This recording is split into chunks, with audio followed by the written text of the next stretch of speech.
Bom dia, paz do Senhor. Então, nós vamos dar continuidade aqui aos nossos estudos, né? Nós vamos estar falando hoje sobre a lição de número 4, que é a confirmação de uma promessa. E já vamos começar com o nosso texto áureo, que ele fala assim: E estabelecerei o meu concerto entre mim e ti, e a tua semente depois de ti em suas gerações, por concerto perpétuo, para te ser a ti por Deus e a tua semente depois de ti. Gênesis 17, 7. E a nossa verdade prática é: Deus é fiel para cumprir tudo aquilo que nos prometeu. Amém? Amém. Então, vamos já para a nossa leitura bíblica em classe de hoje. Alguém pode ler para mim, por favor, Gênesis capítulo 17, a partir do versículo 1. Se quiser ler aqui também, pode ser por aqui também. Quem pode ler?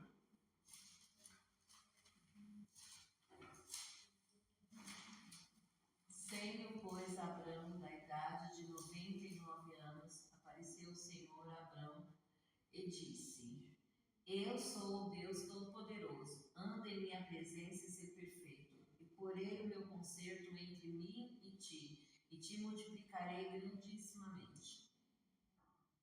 Então caiu Abrão sobre o seu rosto, e falou Deus com ele, dizendo: Quanto a mim, eis o meu concerto contigo e serás o pai de uma multidão de nações.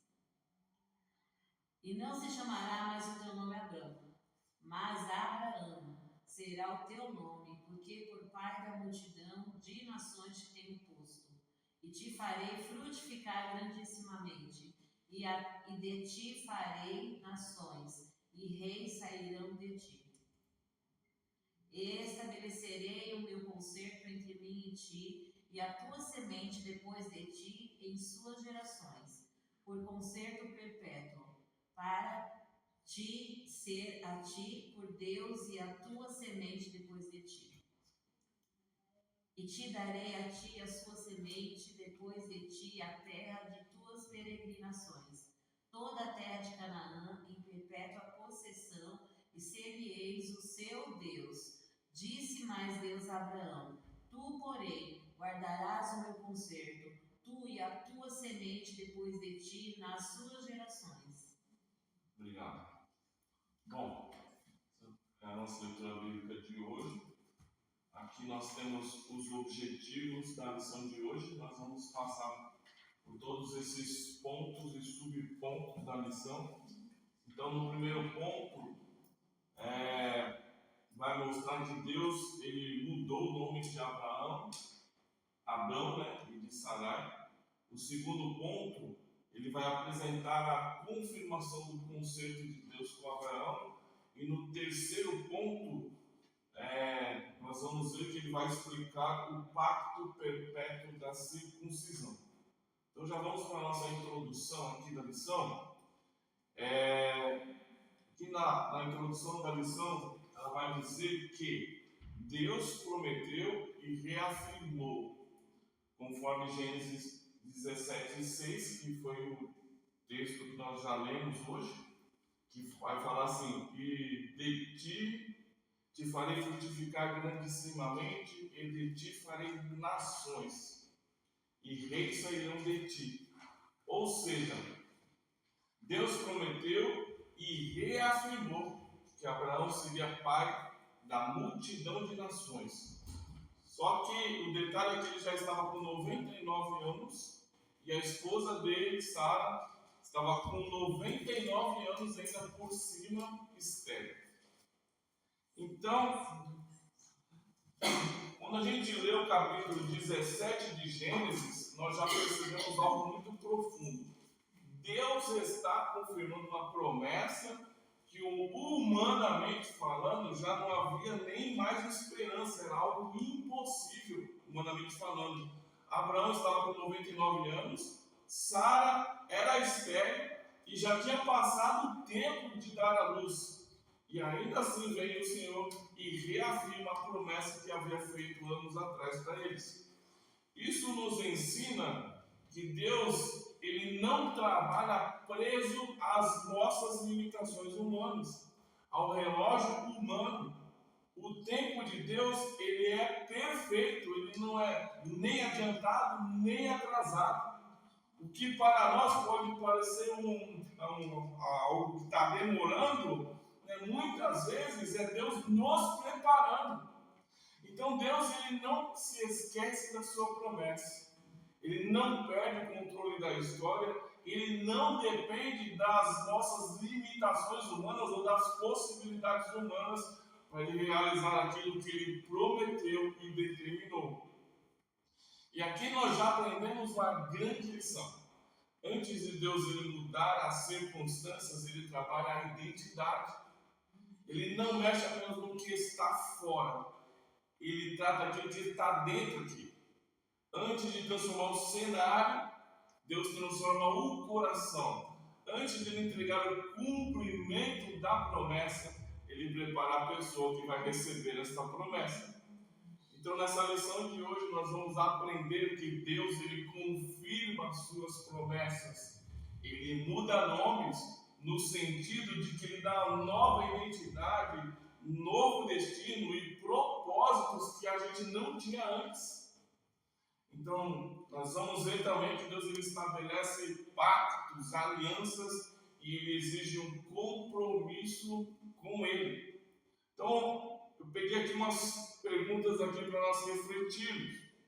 Então, diante disso, nós precisamos viver de acordo com a identidade que Deus nos dá. Mas será que realmente nós temos vivido de acordo com o que Deus quer das nossas vidas? Será que nós estamos buscando viver a maneira que Deus quer que a gente viva, mas a gente ainda está preso à identidade, que é a vida, os problemas, né, as dificuldades, as dores, as circunstâncias impõem sobre as nossas vidas? O que vocês acham?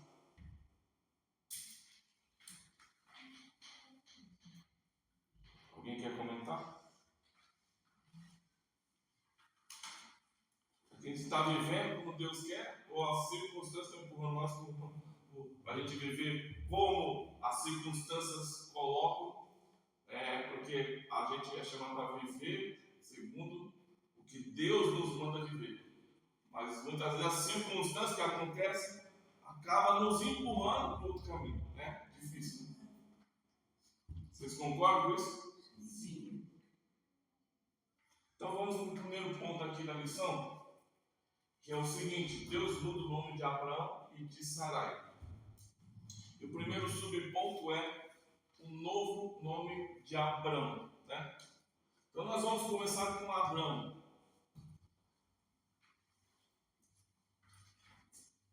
O nome dele significava pai exaltado. Abraão significa pai exaltado, pai das alturas. Mas Deus ele vem, muda o nome de Abraão para Abraão, que quer dizer pai de multidões. Isso é muito significativo, porque mostra que Deus não vê apenas o momento atual que nós estamos vivendo, ele vê o nosso destino e ele quer que se cumpra isso em nós por meio da nossa fé e obediência àquilo que ele nos prometeu na sua palavra. Então, às vezes vemos que Abraão já era um homem velho, ele não tinha filhos, ele estava diante de uma promessa aqui, né? A perspectiva humana, né? Da visão humana, parecia impossível. Mas Deus falou com ele, baseado não na realidade que estava diante dos olhos de Abraão. Deus falou baseado no que ele pode fazer, no poder dele, e não nas circunstâncias que estavam diante de Abraão.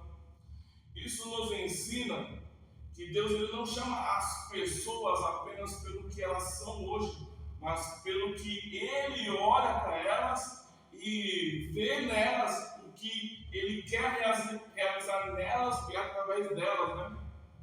Então Deus enxerga além das nossas limitações humanas. Enquanto os homens olham para Abraão ali e falam assim, ó, já está velho, não tem condições, né, de gerar mais filhos, ele não tem descendência, não tem filhos. Deus olha para ele e já enxerga ele como pai de multidões.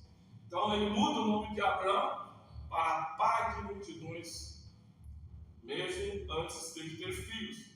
E aqui há uma lição que eu entendo ser muito séria e muito profunda. Quando Deus ele vem e muda o nome, ele está mudando a forma como aquela pessoa vai passar a ser vista por ele.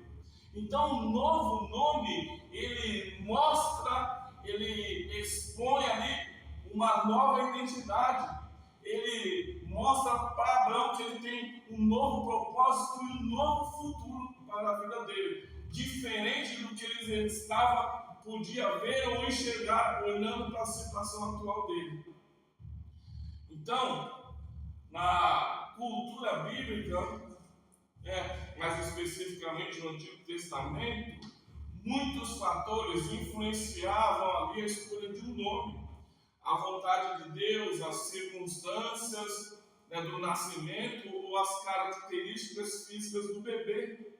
O nome não era apenas uma identificação social. Muitas vezes o nome expressava caráter, missão, destino ou uma realidade espiritual. Por isso, quando Deus vem e muda o nome de Abraão, ele está declarando que a promessa sobre Abraão não dependia da condição presente dele, mas da fidelidade de Deus que prometeu a ele. Então eu trouxe aqui algumas perguntas para nós refletirmos. Vou fazer uma pergunta retórica aqui, hein? É uma pergunta para ele refletir, para nós refletirmos, tá bom? Olha, nós entendemos que nós precisamos deixar de nos definir pelo passado, certo? Mas será que nós ainda temos permitidos que erros antigos e as circunstâncias da vida determinam o que nós somos hoje? Nós precisamos rejeitar os rótulos impostos pelas circunstâncias. Nós temos circunstâncias sobre as nossas vidas que colocam rótulos sobre nós. Mas será que nós temos aceitado aquilo que as decepções, as dores, as rejeições, os nossos erros disseram sobre nós? Nós temos promessas de Deus sobre as nossas vidas, mas as circunstâncias, a realidade da nossa vida está dizendo outra. Nós vamos nos firmar na promessa de Deus ou vamos nos firmar no que as circunstâncias querem impor às nossas vidas? Outra coisa, nós precisamos viver de acordo com o que Deus falou, com o que Deus nos prometeu, com o que Deus nos chamou. Deus nos deu um propósito. Mas será que nós temos vivido mais pelo que Deus declarou ou pelo que os homens falam a nosso respeito? Deus tem promessa para nós, Deus tem um propósito para nós, Deus tem um destino para nós, mas os homens estão falando outra coisa. Ele olha para o Antônio e fala: o Antônio é assim, o Antônio é assado, o Antônio não vai prosperar. Só que Deus fala: eu tenho um chamado para a sua vida, eu te chamei para trabalhar na minha obra, para servir a mim e ao meu propósito. O que os homens estão dizendo, estão falando outra coisa. Eu vou dar atenção ao que os homens estão falando, ou eu vou dar atenção ao que Deus prometeu a meu respeito? Quer dizer, será que nós temos andado por fé nas promessas de Deus ou apenas por vista diante do que as pessoas têm falado? Então nós precisamos crer que Deus ele vai muito mais o que Deus tem para nós, as promessas que Ele coloca sobre as nossas vidas, é porque Ele vê além do que os homens podem ver. Os homens não estão vendo, mas Deus já está vendo. Deus já vê o nosso futuro, Ele já vê o nosso destino. Então Ele declara promessas sobre nós que que Ele mesmo já viu e Ele vai se encarregar de cumprir essas promessas na nossa vida. Segundo subponto, até aqui tudo bem? O novo nome de Sarai. Então agora nós vamos olhar para a vida de Sarai. Né? O nome de Sarai é um nome hebraico que significa minha princesa ou minha senhora. E Deus vem e muda o nome de Sarai para Sara, que quer dizer mãe de nações. E isso é algo poderoso, porque Deus ele não está apenas abençoando uma mulher, Ele está ampliando o alcance do propósito dessa mulher. Sara, que nós já vimos, ela parecia que estava limitada por causa da sua esterilidade. Pela idade, pelas circunstâncias, ela passa a ser vista por Deus como parte central de uma promessa maior. E o Senhor mostra que a graça dele não se limita ao que existe, ao que é a realidade presente. Então ele cria, decreta um futuro onde não parecia, humanamente falando, possibilidade de mudança. E é importante observar que Deus ele não confirma a promessa apenas para Abraão. Sara também aqui é incluída no plano de Deus. Isso mostra que a promessa não era resultado apenas da trajetória de Abraão, mas envolvia a família de Abraão, envolvia a sua casa, envolvia toda a descendência que Deus levantaria a partir de Abraão. E veja que linda lição isso nos traz. Deus, ele não só confirma o cabeça, o homem, o líder da casa, Deus também trata com a mulher, Deus confirma a promessa sobre ela e Deus inclui toda a família no projeto e no plano dele. O plano de Deus, ele alcança o indivíduo, alcança a sua família, alcança a sua casa, alcança gerações, ele muda histórias inteiras a partir da promessa cumprida na vida de alguém. Então Sara nos ensina que aquilo que parecia estar terminado, encerrado, não tem mais jeito, não tem mais saída, você estéril, você já é velha, você não pode mais ter filhos, pode ser reaberto, pode ser reescrita uma nova história pelo agir e pelo poder de Deus, da sua palavra, das promessas de Deus. Então a esterilidade dela não era o ponto final da sua história. A idade dela avançada não seria uma barreira para o agir do poder de Deus. Então o diagnóstico humano não tem autoridade maior do que a promessa de Deus na vida dos seus filhos. E especificamente na vida dela. Trouxe mais algumas perguntas aqui para nós refletirmos. Né? Então, diante disso, nós precisamos permitir que Deus transforme todas as áreas da nossa vida. Mas será que ainda existem partes do nosso coração que continuam fechadas para Ele? Essa é uma pergunta para nós fazermos interiormente. Ele quer mudar todas as áreas da nossa vida. Mas será que há em nós áreas que nós deixamos fechadas? Falando, não, Deus, aqui você não mexe, aqui é meu particular, aqui é do meu jeito, aqui é como eu quero. Será? Precisamos entregar nossa casa, nosso casamento, nosso ministério, nossa família, nossa história ao Senhor. Mas será que alguma área ainda temos tentado controlar sozinhos? Será que nós não somos, às vezes, centralizadores? Será que, às vezes, nós falamos, tudo bem, eu confio em Deus, mas eu tenho que pôr a mão aqui, eu tenho que dirigir aqui, isso aqui está sob o meu controle, porque se eu perder o controle aqui, eu não sei o que eu vou fazer. Então, nós deixamos de confiar plenamente em Deus, passamos a confiar em nós mesmos.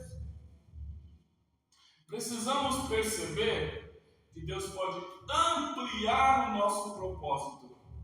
Mas será que temos pensado pequeno diante de um Deus tão grande? de um Deus que pode fazer impossíveis se tornar possível, de Deus que pode realizar milagres. Deus tem promessas maravilhosas para cada um de nós. Eu creio nisso, eu tomo posse disso. Mas será que nós não temos apequenado diante das circunstâncias, diante da realidade ao nosso redor? Temos de talvez não seja tudo isso. Eu vou me contar com isso que eu estou vivendo agora. Então, trouxe aqui, mudanças. A vida de Abraão e Sara mostra que Deus promove mudanças significativas na vida daqueles que confiam nele e atendem ao seu chamado. Vamos para o subponto 3 do nosso ponto 1. Então, vai falar o pai da fé riu diante da promessa. E aqui nós vemos algo muito humano em Abraão, Quando ele ouve novamente a promessa, você vê que Deus chamou ele lá atrás, muitos anos atrás, falou: sai da sua terra, da sua parentela, eu vou te abençoarei, vou engrandecer o seu nome, vou abençoar através de você todas as famílias da terra, através da sua descendência. Aí vão passando os anos, ele vai envelhecendo. Ele chega aqui no capítulo 17, Deus vem e reafirma a promessa. Aí ele fala para Abraão, que ele, reafirmando a promessa de que ele iria ser pai de nações, ele ri. Então aqui mostra o lado humano desse homem de fé de Deus, Esse riso revela a tensão entre o que Deus disse e o que Abraão estava vivendo. Deus disse uma coisa para ele anos atrás, mas a realidade deles, eles estavam diante de uma realidade diferente do que Deus havia prometido. Então Deus vem, reafirma, e ele ri. Mas como é que pode? Eu sou um homem de quase 100 anos. O Senhor está de brincadeira, Senhor. Quer dizer, ele estava na idade avançada. A Sara, ela, além de ser estéril, também já tinha passado a idade. Quer dizer, ela já estava fora da condição natural de gerar filhos. Mas isso é algo que também nos consola, porque isso nos mostra que até mesmo homens, que a Bíblia fala, homens de fé, Abraão sendo o pai da fé, mesmo esses tipos de homens, nós vemos que a Bíblia nos revela que eles mesmos sendo homens, que a Bíblia declara sendo homens de fé, eles enfrentaram momentos de dúvida. Eles também duvidaram. Eles falaram, como vai ser isso, Então havia um conflito interior, e esse riso de Abraão, mostra isso, esse lado humano dele. Então, nós precisamos entender o seguinte: o riso de Abraão, não anula a fé de Abraão. O riso de Abraão revela que a fé, ela também, ela vai passar pela prova do confronto com o impossível. Então, a fé verdadeira não é uma ausência de perguntas. A fé não é algo cego. A fé não é algo que eu vou deixar de questionar, A fé verdadeira é eu continuar ouvindo a Deus, é eu continuar crendo em Deus, mesmo que a minha realidade contradiga a promessa que Deus me fez. Abraão, ele estava ali, então, diante de uma situação biologicamente improvável, impossível para ele, mas não para Deus, que havia feito a promessa. Para Abraão, sim, mas para Deus, não. Então, quantas vezes isso não acontece com a gente, não é? Deus fala, mas a nossa realidade parece que fala o contrário. Deus promete, mas a situação atual que nós estamos vivendo parece que vai dizer, essa promessa aqui eu acho que não vai se cumprir na minha vida. E aí o nosso coração vai lutar entre o crer, né, e o duvidar, entre o esperar, continuar esperando, paciente no Senhor e desistir, descansar e tentar resolver tudo com as nossas próprias mãos, quer dizer, dar o nosso jeitinho, né? Foi a aula da semana passada. Aí a gente vai querer dar uma ajuda para Deus, sabe? Deus, eu estou ocupado ali, eu vou dar o meu jeitinho aqui, eu vou fazer do meu jeito, né? Aí eu vou repetir a pergunta que o pastor Celso fez para nós aqui semana passada. Alguém lembra do que ele perguntou? Eles não lembram, né? Ele perguntou assim: irmãos, Deus precisa de ajuda? Lembra disso? E aí, Deus precisa de ajuda? Claro que não. Só que ao olharmos para as circunstâncias, nós somos tentados a pegar o atalho, como Abraão fez, né? Em vez de esperar em Deus, de continuar confiando no que Deus nos prometeu. E aí, muitas vezes, por causa disso, é que nós sofremos consequências, né? E sofremos por essas consequências de decisões que nós resolvemos tomar sem antes consultar a Deus, sem antes pedir a direção de Deus, sem antes pedir a confirmação de Deus, sem, como diz a palavra, esperar com paciência no Senhor. E aí agimos por impulso e movidos por emoção, decidindo por emoção. O que a gente não pode esquecer nunca é o seguinte: para Deus nada é impossível. O impossível para nós continua sendo campo de atuação para o agir do poder de Deus. Onde acabam os recursos humanos, continua de pé o poder de Deus para cumprir as suas promessas. Mais perguntas aqui, a reflexão nossa de novo. Nós precisamos confiar nas promessas de Deus, mas será que nós nunca duvidamos quando essas promessas parecem demorar? Nós precisamos crer no que Deus falou, mas será que nós temos dado mais atenção à palavra do Senhor ou ao que os nossos olhos estão vendo? Nossa situação, como nós estamos vendo, o que está diante dos nossos olhos ou do que Deus prometeu? Precisamos permitir que a espera fortaleça a nossa fé. Mas será que em alguns momentos essa espera, que nós achamos que está demorando, mas como nós vimos, é Deus preparando o terreno, é Deus preparando o nosso coração, é Deus preparando a nossa vida, mas será que essa espera que deveria nos fortalecer não está enfraquecendo o nosso coração, dando lugar à dúvida? Precisamos lembrar que Deus ele não depende da lógica humana. Mas será que ainda tentamos medir o poder de Deus pelas nossas possibilidades e pelas circunstâncias a nosso redor? Será que nós colocamos Deus numa caixa de sapato ali? Nós colocamos, ele vai agir assim, se não agir assim, não é Deus. Deus não está limitado às nossas limitações, nossos pensamentos, a nossa mente humana. Os pensamentos de Deus são maiores que os nossos, os caminhos do Senhor são maiores e melhores do que os nossos. Então vamos para o segundo ponto aqui da lição, que fala a confirmação do conceito de Deus com Abraão.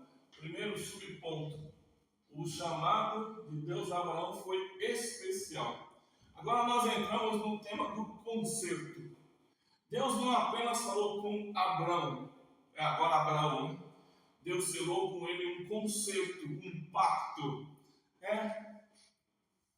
A lição faz a seguinte pergunta, você vê aí na sua lição, está escrito assim: você sabe o que significa o pacto? Aí a lição traz a definição do dicionário Baker, né? Que fala assim: pacto é um acordo de compromisso que continha promessas e obrigações específicas Isso nos mostra que o chamado de Deus para nós é algo sério, pois Ele faz conosco um pacto, uma aliança, e isso não é algo casual, não é por acaso, não é improvisado, é soberano, intencional e planejado para ser algo permanente, para ser cumprido e ser algo permanente. Então, na Bíblia, nós vemos que pacto é algo sério, né? Não é apenas uma conversa bonita, uma promessa, que talvez vai se cumprir. Não é um sentimento religioso passageiro, mas é um compromisso firme daquele que promete e tem poder para cumprir o que prometeu. Então, o chamado de Abraão foi algo especial, porque fazia parte de um plano maior. Deus estava separando um homem para formar uma família para formar um povo, e um povo por meio do qual o Messias viria, nosso Senhor Jesus Cristo. Portanto, a história de Abraão não era apenas pessoal, era parte da história da redenção da humanidade, onde todos nós fomos inseridos. É importante compreender o conceito de Deus com os patriarcas, Abraão, Isaac e Jacó, para aprendermos como Deus quer que nós vivamos em aliança inquebrável, perseverante, santa e fiel com Ele. Isso é importante para nós como igreja, para que a gente, como igreja, nós possamos perceber e entender hoje o nosso chamado. Assim como o de Abraão, ele não é aleatório, nós somos chamados para viver debaixo de um propósito. Deus nos salvou não apenas para nós recebermos bênçãos, mas para nós sermos instrumentos dele no mundo. O nosso chamado não é apenas uma honra, o nosso chamado é uma responsabilidade, não é apenas um privilégio, o nosso chamado é uma missão. Quem é chamado por Deus deve viver de modo coerente com esse chamado, nessa aliança inquebrável que Deus fez conosco. E devemos ser perseverantes na fé e confiar nas suas promessas, porque aquele que prometeu, ele é fiel para cumprir. Mais reflexão aqui para nós. Precisamos reconhecer que o nosso chamado faz parte de algo maior. Mas será que temos vivido com essa consciência? Que Deus nos chamou, não foi só para agradar a nós mesmos, mas para nos colocar dentro de um contexto maior, para abençoar mais vidas, e a bênção dele não ficar restrita a nós. Precisamos alinhar nossa vida com a vontade de Deus, mas será que as nossas escolhas têm refletido esse alinhamento? Precisamos entender que o chamado não é só privilégio, mas responsabilidade. Mas será que temos levado essa responsabilidade que Deus confia a nós a sério? Precisamos viver como um povo santo, separado para Deus. Mas será que a nossa conduta confirma essa separação? Ser santo é ser separado para Deus. Ser separado para o serviço de Deus. Se eu não sou santo, eu não pertenço a Deus. Se eu digo que eu não ando em santidade, que eu não sou santo, eu estou dizendo, eu não te pertenço. Eu não me separo para o Senhor. Eu quero viver da minha maneira e não da maneira que o Senhor quer. Então, ser santo é uma responsabilidade. Será que nós estamos vivendo em santidade diante de Deus e das pessoas? Reflexão. Segundo subponto, qual o objetivo do concerto com os patriarcas?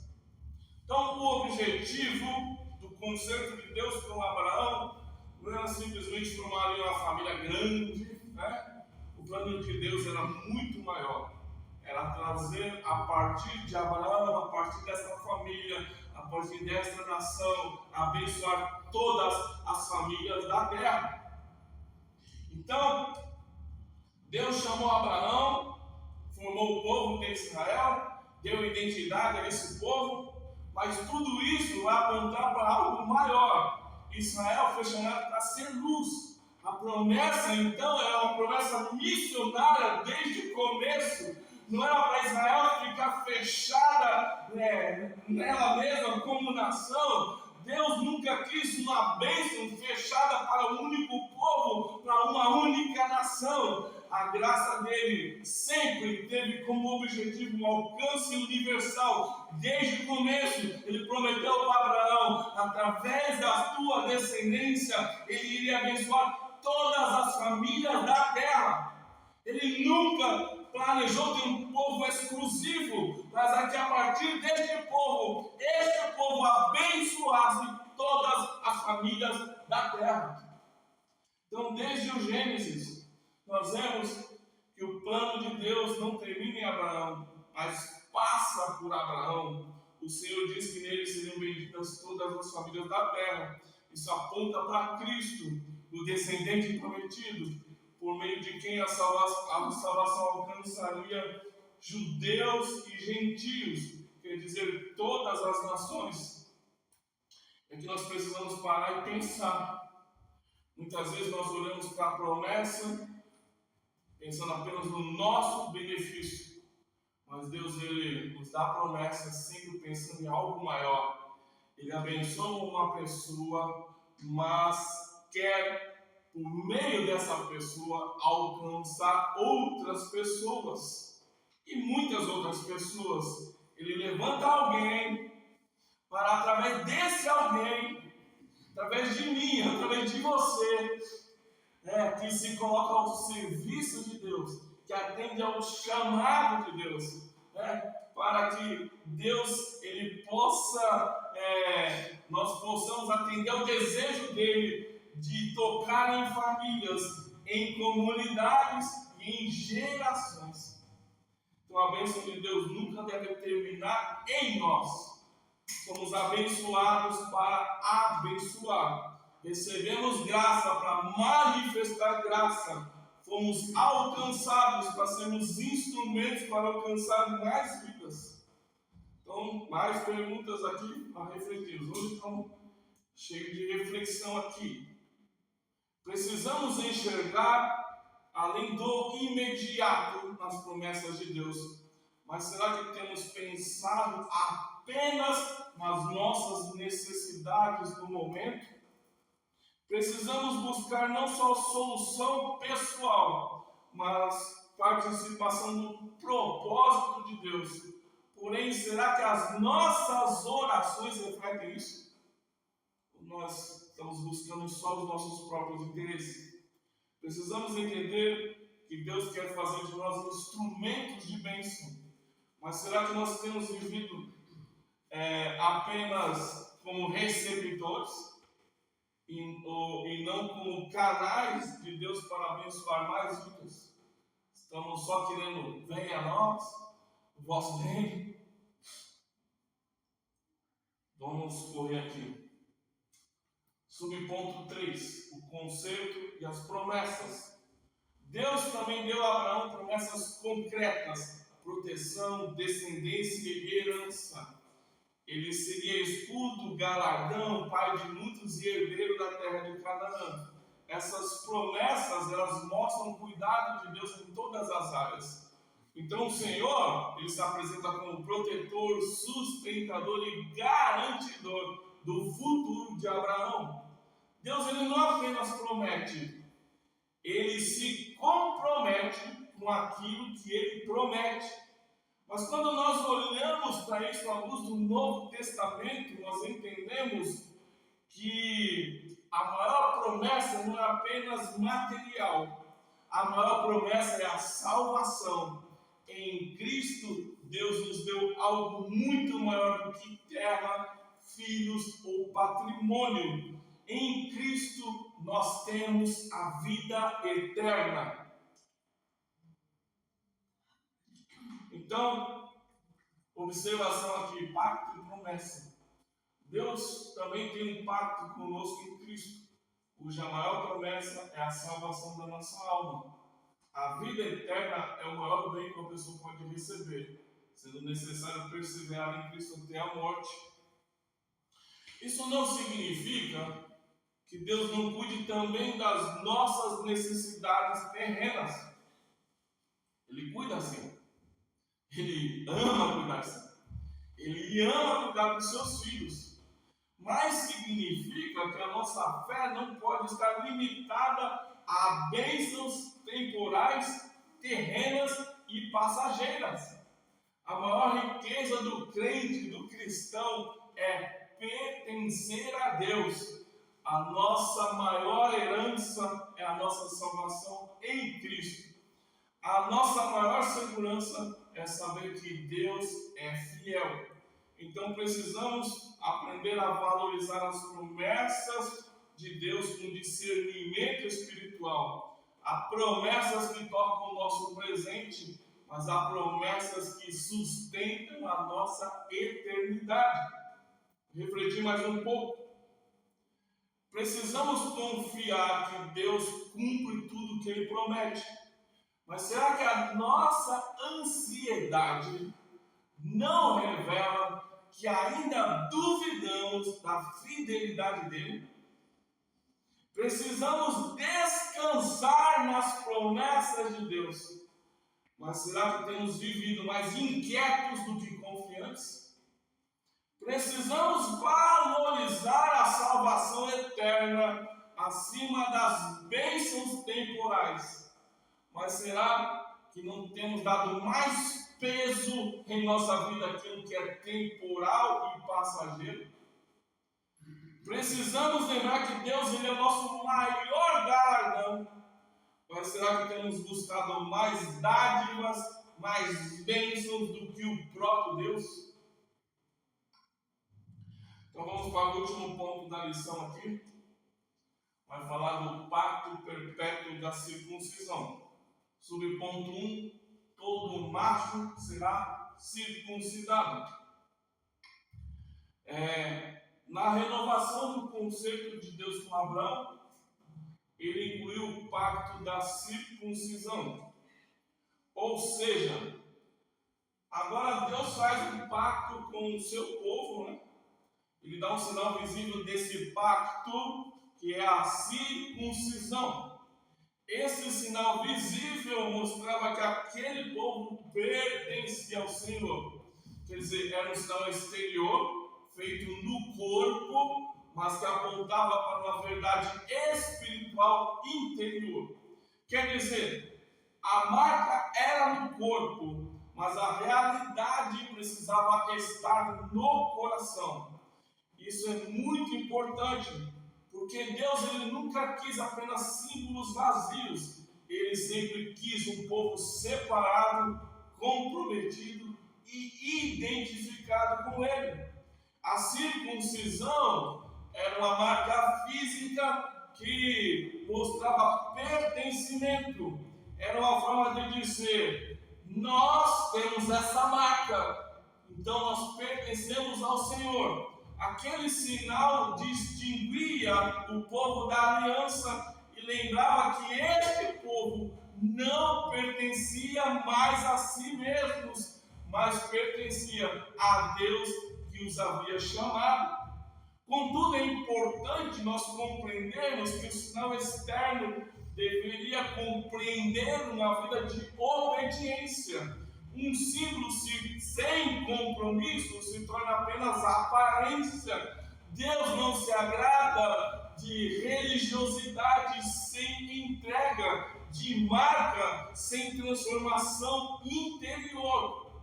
Hoje em Cristo, nós não vivemos mais debaixo da circuncisão, como sinal da aliança, mas nós somos chamados a uma vida marcada de fé, pela santidade e pelo compromisso com Deus. O sinal mais evidente de que nós realmente pertencemos ao Senhor é nós termos uma vida transformada. Bom, então vamos refletir mais um pouco. Precisamos viver de modo que a nossa vida mostre que nós pertencemos a Deus. Mas será que isso tem sido visível em nós por meio das nossas atitudes? As nossas atitudes, o nosso modo de falar, o nosso modo de agir, o nosso proceder mostra que nós pertencemos a Deus ou nós não pertencemos a Deus? Precisamos ter um compromisso reconhecido com o Senhor, mas será que as pessoas conseguem enxergar Jesus em nós? Precisamos ter um testemunho que confirme a nossa fé. Mas será que nossas ações têm confirmado aquilo que nós estamos professando, aquilo que nós estamos falando? Precisamos ser marcados pela obediência. Mas será que temos carregado apenas a aparência religiosa? Então, subponto 2. Quando deveria ser feita a circuncisão? A circuncisão, ela deveria ser feita no 8º dia do nascimento, após o 8º dia. Isso mostra que Deus, Ele não apenas manda o que deve ser feito, Ele também determina quando deve ser feito. Esse detalhe ensina obediência. Há coisas que Deus não quer que nós adiemos. Há decisões espirituais que não podem ficar para depois. A vontade de Deus deve ser obedecida com prontidão. O 8º dia também fala da consagração desde cedo, de vida colocada diante de Deus desde o começo. Em outras palavras, Deus quer prioridade. Deus quer que nós demos prioridade a Ele, que nós o coloquemos em primeiro lugar. Ele não quer que nós demos a Ele sobra, não quer que nós demos a Ele resto. Ele deseja ocupar sempre o primeiro lugar, o lugar principal, e não receber apenas aquilo que resta do nosso tempo, das nossas forças, da nossa atenção. Vou cuidar das minhas coisas, eu tenho muitas tarefas, sou muito atarefado. Quando der tempo, eu vou buscar Deus. Colocamos Deus de lado, de resto. Não deixamos que Ele seja o ator principal nas nossas atividades, no dia a dia. Tudo que eu faço é para glorificar a Deus no meu trabalho, nas minhas ações. Isso eu estou glorificando a Deus. Deus, trabalha aqui comigo, eu estou dirigindo. Deus, me ajuda aqui, me dá direção. O sol está me fechando, vai com Deus, glória a Deus. Eu estou com Deus, Deus está comigo todo o tempo, em todo lugar e a todo momento. Então a obediência verdadeira não escolhe apenas o que obedecer, mas também respeita o tempo de Deus. Muitas vezes o atraso na obediência revela resistência no nosso coração. Quando sabemos o que Deus quer, irmãos, nós sabemos o que Deus quer. Não adianta. A gente sabe o que Deus quer de nós. E a gente insiste em adiar. Então, quando a gente sabe o que Deus quer, e a gente insiste em adiar o que Deus quer, nós transformamos essa nossa demora em obedecer em desobediência. Por isso, a prontidão em obedecer é uma marca importante da fé. Quem confia em Deus não apenas ouve, mas responde com prontidão, obedecendo. Quem ama ao Senhor não apenas concorda, mas anda e vive como quem obedece. Vamos refletir mais um pouquinho. Precisamos obedecer a Deus com prontidão. Mas será que temos adiado decisões que nós já deveríamos ter tomado? Precisamos cumprir aquilo que Deus já nos orientou. Mas será que existe algo que Ele mandou nós fazermos que nós ainda não fizemos? Precisamos respeitar o tempo de Deus. Mas será que temos insistido em seguir apenas o nosso próprio tempo? Precisamos dar prioridade ao Senhor. Mas será que Ele tem recebido realmente o primeiro lugar ou apenas o resto, as sobras da nossa vida? Terceiro subponto, a circuncisão do coração. Devemos recordar que a circuncisão física era inútil para os que permanecessem com um coração incircunciso. Ou seja, estou no lugar certo. Deus, ele vai sempre além do sinal externo. A circuncisão física, sem mudança interior, não resolve o problema espiritual. Por isso a Bíblia fala da circuncisão do coração. Isso quer dizer que Deus quer tratar a raiz, não só a aparência. Ele quer quebrar a dureza, tirar o orgulho, remover o pecado e formar um coração obediente. A verdadeira aliança nossa com Deus, ela é espiritual. A religiosidade ou vida religiosa, ela pode produzir aparência, mas somente Deus produz verdadeira transformação. Uma pessoa ela pode ter linguagem religiosa, ela pode falar como crente, ela pode frequentar ambientes religiosos, ela pode ir à igreja, ir aos cultos, conhecer toda a simbologia religiosa, mas ainda assim precisar de uma profunda mudança no seu coração. A circuncisão do coração fala de renúncia ao pecado, sensibilidade à voz de Deus e entrega verdadeira da sua vida ao Senhor.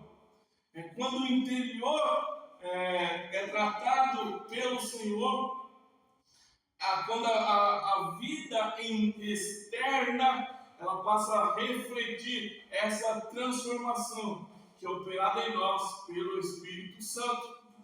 Quando nos rendemos de verdade para Ele, e não apenas nos rendemos, mas nós perseveramos a cada dia em continuar nos rendendo a Ele. Não é algo que você faz lá atrás e já era, não. Todo dia eu preciso me render ao Senhor. Todo dia eu preciso dedicar a minha vida ao Senhor. Então, a circuncisão do coração, ela nos permite, mediante a graça e a fé em Jesus Cristo, viver em obediência e dedicação ao Senhor. É realizada quando nós amamos e nos entregamos ao Senhor por completo. No Novo Testamento, essa verdade já fica ainda mais clara. Deus chama o seu povo para ter uma vida regenerada, novo nascimento, nova vida, guiada pelo Espírito Santo, porque todos os que são guiados pelo Espírito Santo, esses são filhos de Deus. Não basta parecer ser povo de Deus, é preciso ser povo de Deus. Não basta eu carregar sinais externos, a aparência, ele olha assim, aquele é crente, aquele é cristão, mas a vida dele, o proceder dele, a casa dele é só bagunça, é só gritaria, é só pancadaria. Eu não posso parecer, eu preciso ser de Deus de verdade. Então é preciso ter um coração rendido e obediente ao Senhor. Então a pergunta central não é apenas se alguém tem um sinal externo, se eu pareço ser. A pergunta é essa: será que eu fui realmente transformado? Vamos só refletir mais um pouco. Precisamos ser transformados por dentro e por fora, mas será que na prática a nossa mudança tem sido apenas exterior na aparência? Tem sido apenas uma máscara? Precisamos ter um relacionamento profundo com Deus, mas será que não temos vivido uma fé superficial? Será que nós temos abandonado uma vida de intimidade real com Deus? Temos deixado de ter o nosso secreto com Deus para sermos transformados por Ele? Precisamos buscar transformação verdadeira, mas será que estamos mais preocupados com a aparência, com o que os outros estão vendo, do que nós temos verdadeira vida transformada em santidade diante de Deus? Precisamos permitir que Deus trate a raiz do pecado, mas temos permitido que Ele alcance as áreas mais escondidas do nosso coração. Nós já vamos para a nossa conclusão aqui. Então, essa lição de hoje nos mostra, nos fala que Deus é fiel. Ele confirmou a promessa de Abraão, mudou sua identidade, selou uma aliança, exigiu compromisso e revelou que o seu plano alcançaria toda a humanidade em Cristo. O grande compromisso, então, de hoje é este. Deus, ele não apenas promete, ele se compromete em cumprir o que ele prometeu. Ou seja, ele confirma as suas promessas. Ele não apenas fala, ele cumpre. E antes de cumprir, ele trabalha em nós, nos transformando, para que nós tenhamos condições de receber das suas promessas. As vidas de Abraão e Sara nos ensinam que Deus é poderoso para transformar histórias improváveis em testemunhos de poder e da fidelidade de Deus. Aquilo que parecia impossível se tornou realidade, porque a promessa não dependia das limitações humanas, mas do poder de Deus. Também aprendemos que toda promessa exige compromisso. Deus chama, abençoa e confirma, mas Ele também espera resposta, obediência e entrega. A aliança com Deus não é apenas receber algo dEle, é acima de tudo pertencer a Ele. Então, Cristo, Ele revela o amor e a misericórdia divina para todos que têm fé. Sem fé não podemos agradar a Deus e ver suas promessas se cumprirem. Portanto, que nós possamos sair dessa lição de hoje com fé renovada, com um coração mais obediente e com a nossa identidade firmada no Senhor. Se Deus prometeu, Ele é fiel para cumprir, mas enquanto a promessa vai se cumprindo, Ele continua agindo em nós, nos moldando e nos preparando, nos chamando para uma vida de compromisso com Ele. Amém?